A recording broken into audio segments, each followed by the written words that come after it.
Hello, I'm Douglas Lezamera, host of the CC Noticias. Welcome to today's roundtable of candidates who are running for California State Senate District 9.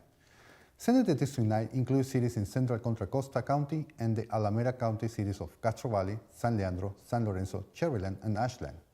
Today's roundtable is sponsored by the Contra Costa County Election Division, the League of Women Voters of Diablo Valley, and West Contra Costa County. In Contra Costa Television, we support with the cities of Eniac, Concord, and Walnut Creek. We're recording today's roundtable live at the Contra Costa Television studios in Martinez. The candidates participating are Tim Grayson and Marisol Rubio. Prior to the start of today's program, the candidates drew lots to decide their speaking order. We will begin with Tim. Thank you so very much. It is a delight to be here today. I'm currently serving as Assembly Member.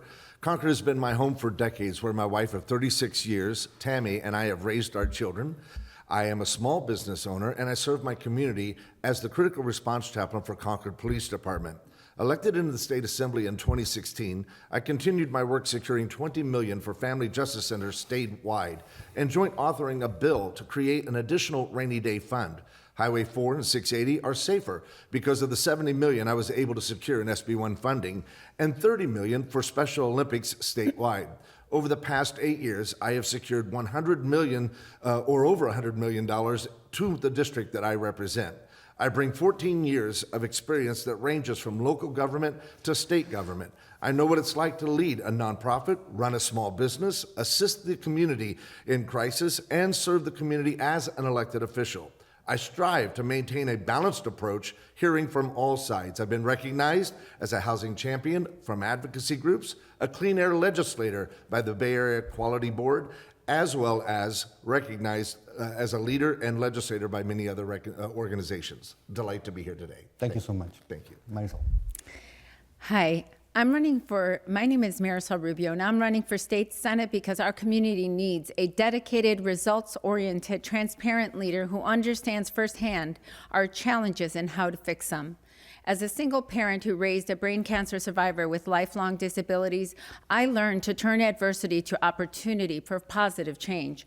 I earned a BA in molecular cell biology with an emphasis in neurobiology from UC Berkeley and served on the Dublin-San Ramon Services Water District, focusing on green infrastructure, water protection, and conservation.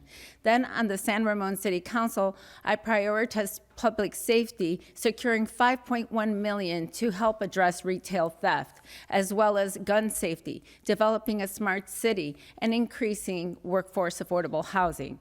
I'm the only union member and lifelong Clean Money Democrat in this race. I'm endorsed by 151 community organizations and leaders, including SEIU California, AFSCME Council 57, the Asian Pacific American Democratic Caucus of Alameda County, California Young Dems, the Dolores Huerta Action Fund, Congressman Ro Khanna, and Supervisor Elisa Marquez.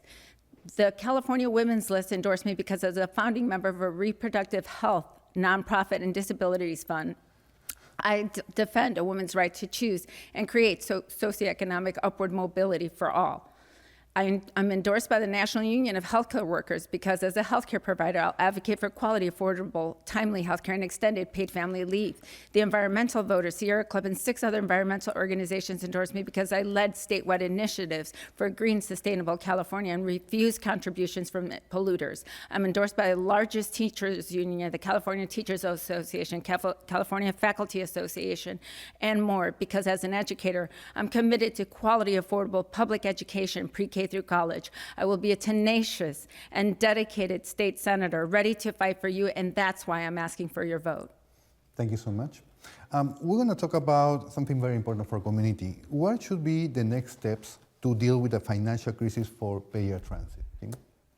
So for the Bay Area Transit, by the way, happy to announce that BART just celebrated their ridership exceeding that of COVID once again in the past couple of weeks. So the ridership is back, but I think it's been a partnership. It's been a partnership between labor, it's been a partnership between the state and also the federal government to make sure that we have the infrastructure that is necessary for us to have good transit in our Bay Area, but also to make sure that BART is running safe, running on time, and running clean.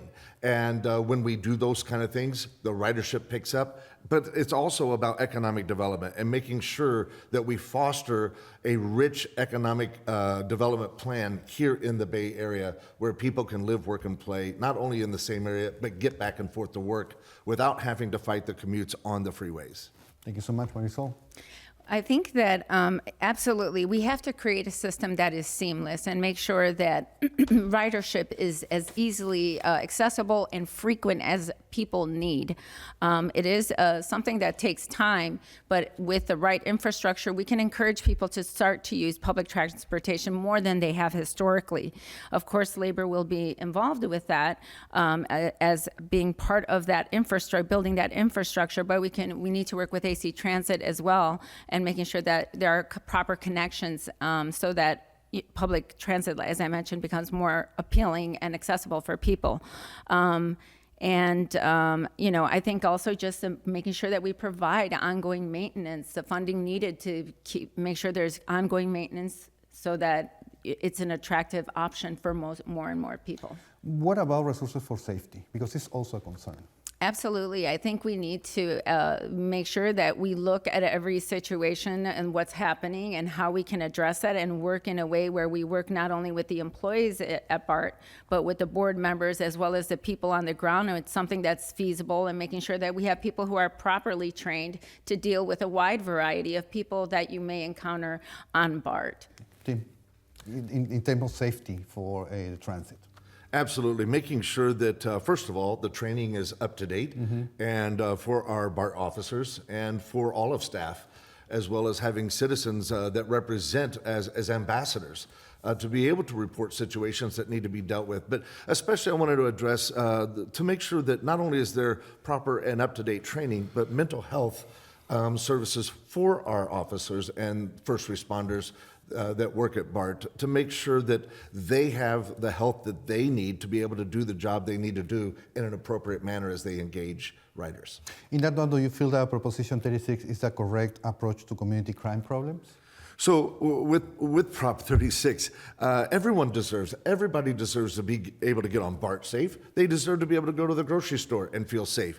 They deserve to step out into our schools and our parks and in community in general and be safe. And so we know that great strides have been made to be able to address criminal justice reforms. However, we also know that current law isn't working. It's failing when organized crime rings can thrive the way they are. I fought to support policies that would close the loopholes to make sure that repeat and serial offenders do not walk without consequences. So with that, supporting a new formed CHP task force to address organized retail theft. And I know, and my son know firsthand when we visited the Petaluma outlets, that we literally watched organized crime theft in progress. We apprehended the thieves, and we saved $18,000 worth of merchandise from being stolen. Thank you. Marisol, do you feel that Proposition 36 is the correct approach to community crime problems? I think we have to look at crime with a very broad lens because there's prevention and then what we do after the fact. So I think that in terms of prevention, we need to start to invest more in under-resourced communities and making sure that we're fostering and nurturing the talents and skills of children in under-resourced communities so that, and they're getting the support academically as well that they need so that they stay plugged in and don't fall, unfortunately, off track and end up in possibly the wrong side on the law at the end of the day. The other thing is, I think that having served in the city of San Ramon, we're the 10th safest city to raise a child, the 11th safest city to live in the state of California. And one thing I've learned from being there is that it has everything to do with getting the community involved. It's not just more police and more guns. It's police and community and our elected officials and the city as a whole working together to create a community, fosters a community sense of engagement and mutual accountability and working together and having more transparency in that regard. So in San Ramon, we also secured $5.6 million that helped to address retail theft, and we've been having very fast turnarounds when those incidents do arise. So in terms of, I think when we do talk about public safety, of course, we always have to continue to emphasize and encourage our police officers to make sure they have a proper support, psychological services and evaluations ongoing. They do deal with a very high stress life type of employment. And so we have to make sure they're okay and fit to serve and continue at the time, and make sure that we are checking in to make sure they're okay and getting the support they need as they go along, as well as getting the de-escalation training that they need and psychological support services. Thank you.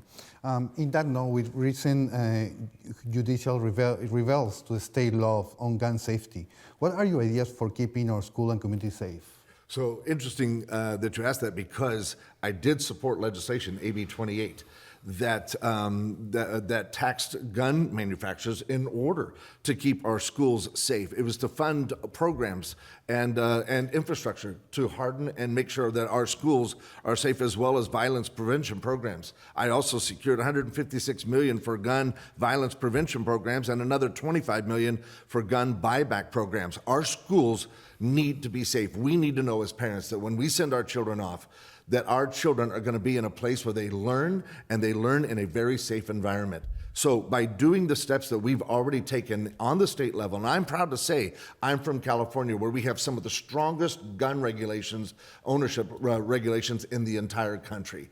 And we've done things that we've been able to pass things that even Congress and our senators could not pass on a federal level. But we've been able to accomplish it here in California, and for that, we're a safer state, and our schools are safer because of it. Marisol, with recent judicial reveals to the state law on gun safety, what are your ideas for keeping our schools and communities safe there? Well, first and foremost, we absolutely have to increase, to avoid, again, I think it's always important to prevent first. Think about how we can prevent, and as well as address what is. Of course, we have to do both equally.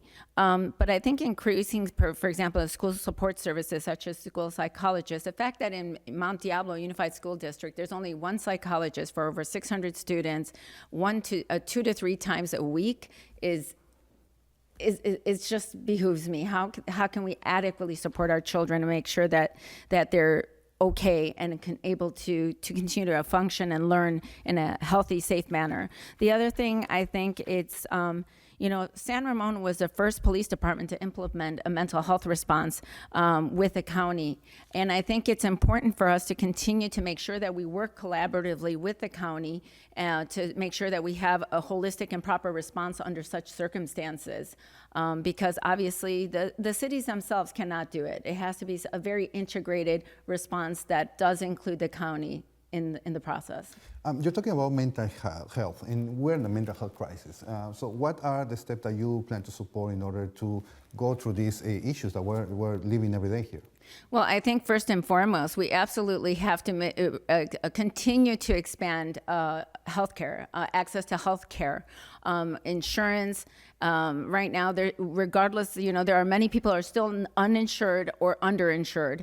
And we also have to improve the quality and timeliness of care. Too many people are waiting months before they can see anyone. Finding mental health services take months before you see someone.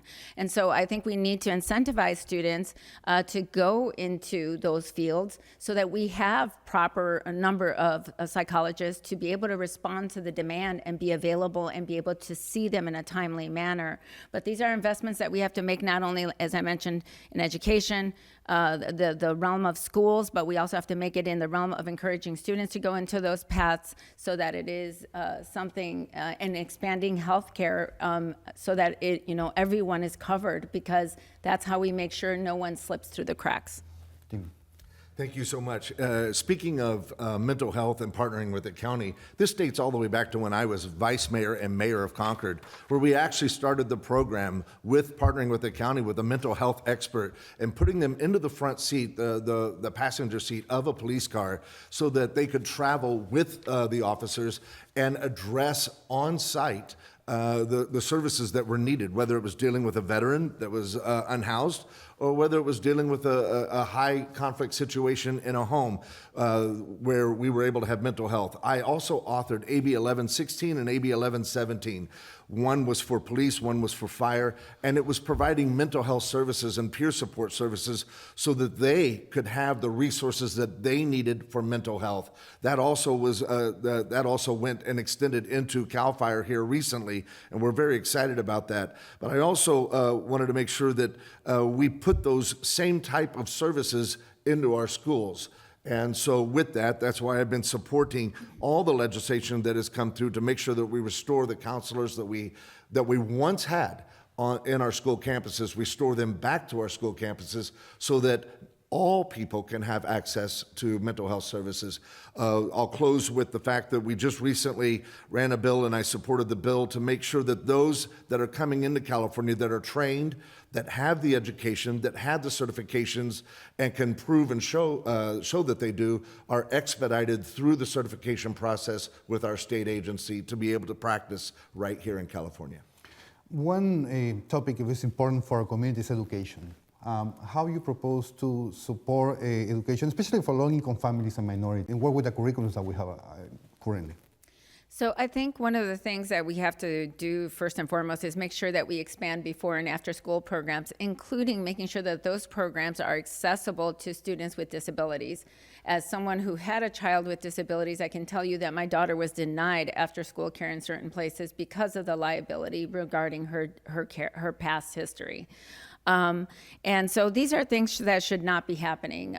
We create a whole host of socioeconomic problems that become transgenerational when we don't make sure that every parent has access to before and after school care for their children. I think it's also important to make sure that these programs involve not only providing extracurricular activities, but also making sure they have homework support. And that, as I mentioned, they are inclusive and provide support for all students, regardless of their disability status or their first language status. I would invest in a lot of those programs so that we, and also we need to make college, higher education, and pre-K affordable and accessible. I would want to implement a universal pre-K because a strong foundation, science, the research shows, is essential to continued growth over a lifespan. So we have to invest in universal pre-K.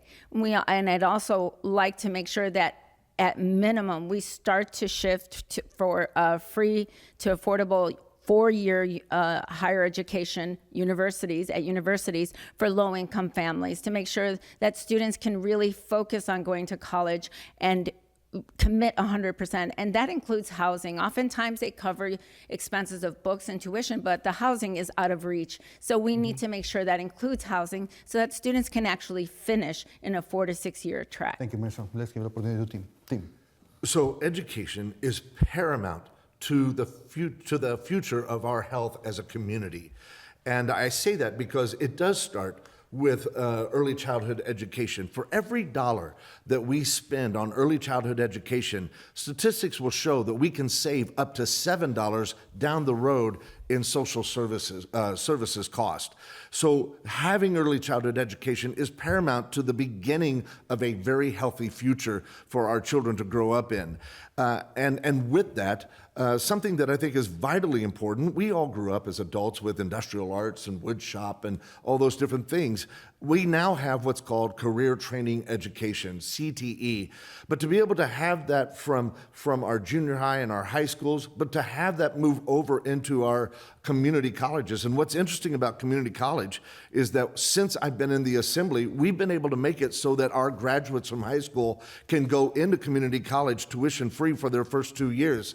and finish 2 years and transfer into a Cal State or a UC school, which is an incredible pathway. But not everybody is looking for that 4-year degree. That's why it's been important for us to foster the relationships that we have with our community colleges and corporations like Google and Microsoft, to where they can actually get a certificate. And that certificate is what earns them that job, a career job with a livable wage in which they can grow and enjoy life in our community. So education is paramount, and the pathway of that education is just as important. Thank you. My last question will be, how do you plan to support small businesses? Well, I think we can Yeah, start with we Tim. can start with Tim. Yeah, small businesses, over 97% of businesses in California, small business. That's with less than 25 employees.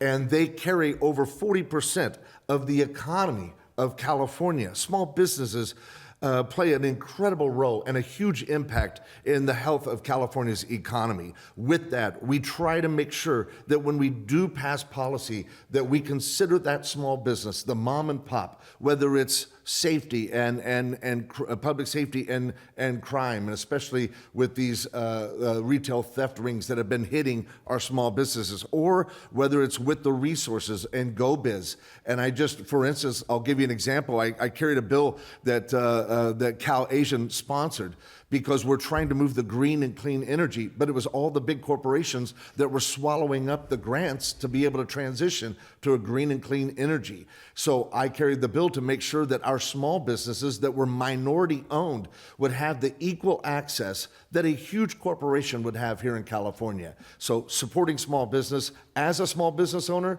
is very important. Thank you so much, Marisol.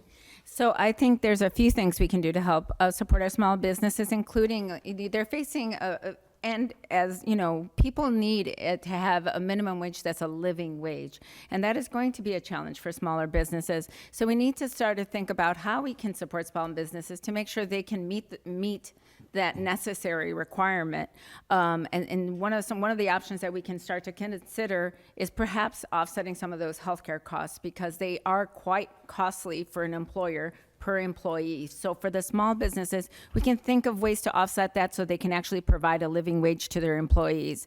The other thing is that we have to address the rising cost of insurance and public utilities. And this is something that has not only hurt small businesses, but it's hurt many municipalities. And the costs are not expected to stabilize; they're expected to continue to go up. So we need to make sure that we have legislators who are not taking money from these special interests, like myself, and to make sure that we're actually holding them accountable and putting the interests of the community first. And so, and I was kind of tying it back to what we talked about, public safety. It's also important. Small businesses are also very concerned about public safety and retail theft. So again, it's important to make sure that our police and small businesses are working collaboratively to find a way to create a seamless, safe environment for everyone.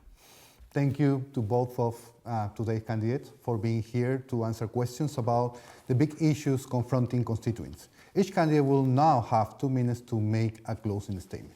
Marisol. As an educator, scientist, and public servant, I've dedicated my life to advocating for our community and ensuring that everyone has a chance to thrive, no matter their background or present circumstances. In my career, I've turned personal challenges into community solutions, tackling some of California's most pressing issues. I'm a founding board member of a nonprofit focused on women's reproductive health and education, as well as a fund that protects individuals with intellectual and developmental disabilities. I've also been a strong advocate for foster children and for survivors of domestic violence through organizations such as Fostering Wishes, Narika, and Rewire. As vice president and director of the Dublin San Ramon Service District, I address water contamination and sustainable water management for our growing region. On the San Ramon City Council, I led the creation of the city's first ever climate action task force, emphasizing the importance of long-term sustainability, a gun safety ordinance, and increased affordable workforce housing.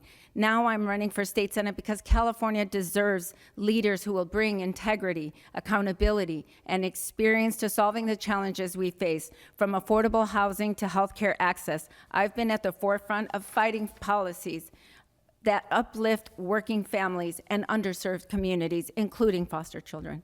I believe in building a California where every person has the opportunity to succeed, and that requires action on multiple fronts. As your state senator, I will address the housing affordability crisis by promoting policies that increase affordable housing options and prevent homelessness. Ensure California leads the way in productive health care protections and comprehensive health care for all. Invest in public safety by supporting at-risk youth, expanded mental health services, and implementing smart gun violence prevention measures. I will champion early childhood through college, as well as trade schools and military to provide all students with tools they need to succeed and take urgent action to address climate Thank you, change. Marisol. Thank you for your vote. Please go to marisol4ca.com. Thank you. Tim.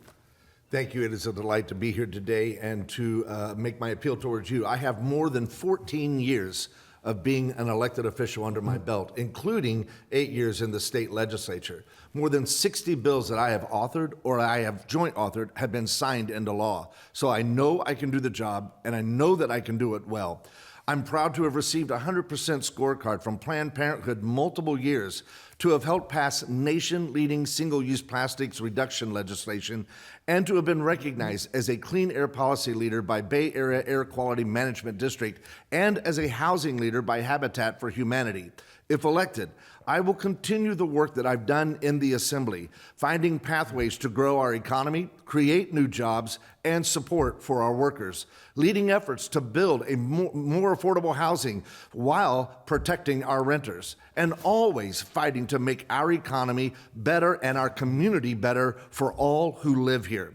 I have been endorsed by the Bay Area News Group, San Francisco Chronicle, State Attorney General Bonta, State Controller Cohen, State Treasurer Ma, Assembly Speaker Rivas, Assembly Member Aguiar Curry, Vice Chair of the Women's Caucus, Assembly Member Wilson, Chair of the Black Caucus, Assembly Members Rebecca Bauer-Kayan, Mia Bonta, Buffy Wicks, Senator Dodd, Senator Glazer, and all 5 Contra Costa County supervisors, and many more. I have been endorsed by Planned Parenthood, Equality California, California Labor Federation, the building trades, local and state, police and fire, and many, many more. I try my absolute best to always be accessible, so please, if you have more questions or you want to be in touch, please contact me on my website at grayson4ca.com. Thank you so very much. I hope to have earned your support. Thank you. This concludes today's candidate roundtable for State Senator District 9. Once again, the candidates are Tim Grayson and Marisol Rubio. For more information about the candidate, visit vote411.org to view this broadcast online, or to get more voting information, go to contracostavote.gov elections. For info on election security measures, visit secure-election.org. I'm Douglas Lezamera, anchor for CCC Noticias. Thank you for watching, and don't forget to vote on November 5th.